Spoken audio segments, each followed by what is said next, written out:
What's going on, guys? It's Jake. We're back in for another YouTube video. Today we have more parts for the engine build. We have some fuel rails and also the injectors we're going to be running to support upwards of 700 horsepower. So I'm super excited to show you guys that. Be sure to drop a like, hit that subscribe button if you guys like the content. We're going to be showing you guys everything it takes to make 800 horsepower in a Subaru in a Forester, which is a lot more uncommon than seeing an 800 horsepower STI. That's really why I went for the Forester, because it's gonna be kind of unique to the platform. There are some people making some good horsepower with Foresters, but definitely not as many as STI. But without further ado, let's show you guys the fuel rails and also the injectors. So here we have the TGVs that I showed you guys in the last video.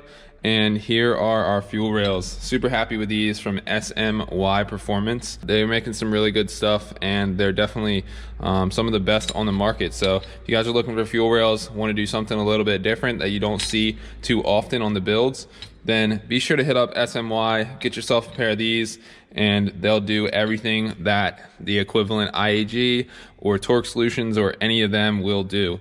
I have 8AN fittings in each side, so that way we can support the 8AN feed line that's going to be feeding all of our fuel to the engine. And also we have the Fuel Injector Clinic 2150cc injectors. So these will be good for all my power goals as well.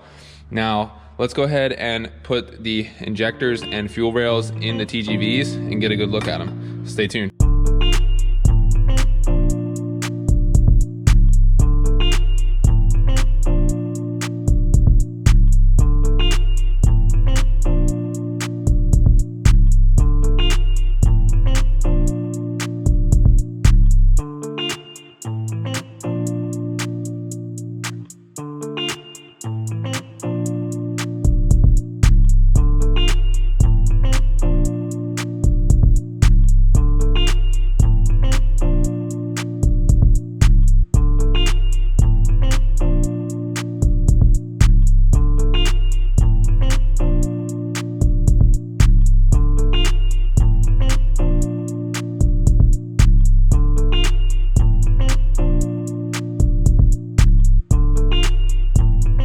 Alright guys, so we got the 2150 Fuel Injector Clinic injectors in, as well as the SMY fuel rails.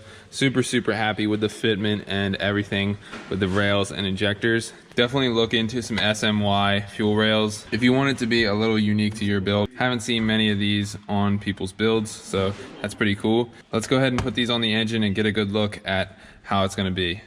Alright, so we have everything on the engine.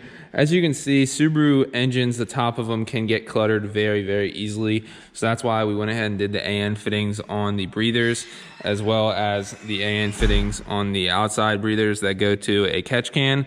And as you can see, this is gonna work out pretty well.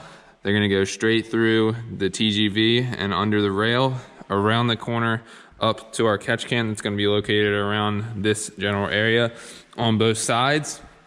So one thing that I'm gonna do, and you guys will see it in the next video, we're going to bolt up all these parts and we're gonna go ahead and run the harness across the engine, cut out what we don't need, stock TGV plugs, stuff like that, redo the whole entire harness and make it all very clean and new. So super excited to get that done, because that's one step closer to being able to drop this thing in the car. And also we will be installing a clutch very soon on this thing. You guys will have to wait and see that, as well as clear timing covers, fluid dampener, stuff like that. All things to support the power goals. And yeah, so a lot of cool things coming. If you guys like this type of content, like I said, be sure to drop a like, hit that subscribe button. We'll be back with more videos soon and show you guys the whole journey before we get the engine in the car. So stay tuned. Peace.